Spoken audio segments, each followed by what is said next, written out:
Bonjour à toutes et à tous, je profite de l'occasion qui m'est donnée pour revenir sur un incident qui s'est produit récemment sur la ligne 60 et cette affaire qui concerne le machiniste qui aurait refusé ceci, cela, bref, toute la polémique a bien enflé en très peu de temps. Les médias ont surréagi, la RATP quant à elle s'est empressée comme à chaque fois de mener une enquête interne, alors qu'à notre sens, au SAT-RATP, on aurait souhaité voir l'entreprise désamorcer cette situation, se mettre aux côtés du salarié et prendre sa défense. Il n'en a rien été, puisqu'elle a été jusqu'au bout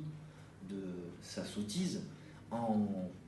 lançant un appel à témoins via Twitter qui a tourné à un véritable fiasco, puisqu'on assiste depuis quelques jours à un déferlement de haine et de messages odieux qui sont, pour ma part et pour l'organisation que je représente, inacceptables et qui vont à l'encontre de toutes les valeurs que proclame la RATP en interne et en externe. Cela dit, il faut revenir à l'essentiel. Le boulot de machiniste, et notre collègue est confronté, comme l'ensemble des machinistes, à une difficulté quotidienne concernant la difficulté de rouler dans Paris, la difficulté de travailler dans de bonnes conditions avec une clientèle de plus en plus agressive, de plus en plus remontée, et qui n'hésite pas à les photographier, les filmer et à dénoncer telle ou telle chose. Donc nous voulons profiter de cette occasion pour vous dire voilà, qu'on sera toujours pour le SAT-RATP aux côtés des salariés, quels qu'ils soient, et jusqu'à preuve du contraire, concernant notre collègue de la ligne 60 et les faits qui auraient pu ou qui se seraient déroulés, et je dis tout ça au conditionnel, puisque jusqu'à aujourd'hui on n'a aucune preuve, donc on aimerait bien que on demande aux machinistes une présomption de justesse. Nous ce qu'on aimerait bien c'est que l'entreprise et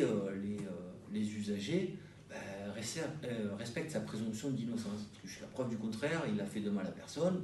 et on n'a aucun élément tangible qui établisse clairement qu'il ait commis une faute. Donc revenons à la raison, retrouvons un climat serein, prenons conscience de la difficulté du quotidien du boulot de machiniste, dans Paris ou hors Paris, et quelle que soit la zone dans laquelle il évolue, la difficulté du métier est terrible. Donc pour finir, pour le SAT-RATP, nous on estime qu'à un moment, il faut que l'entreprise entende raison et qu'elle comprenne que la difficulté du métier donne lieu à des incivilités, on en parle souvent, mais donne lieu aussi souvent, trop souvent à notre goût, à des agressions verbales, voire physiques. Donc on invite d'ores et déjà chaque salarié machiniste qui sera confronté à des menaces verbales ou physiques à cesser son travail, à remplir une déclaration d'accident du travail et à faire valoir ses droits, pour qu'à un moment, on rétablisse un équilibre et qu'on arrête de penser que l'ensemble des machinistes qui traversent Paris et la banlieue ont de mauvais comportements, ont ceci, ont cela. Stop, on arrête, on se pose et chaque salarié devra faire valoir ses droits et on compte là sur l'entreprise pour les accompagner dans la difficulté de leur quotidien.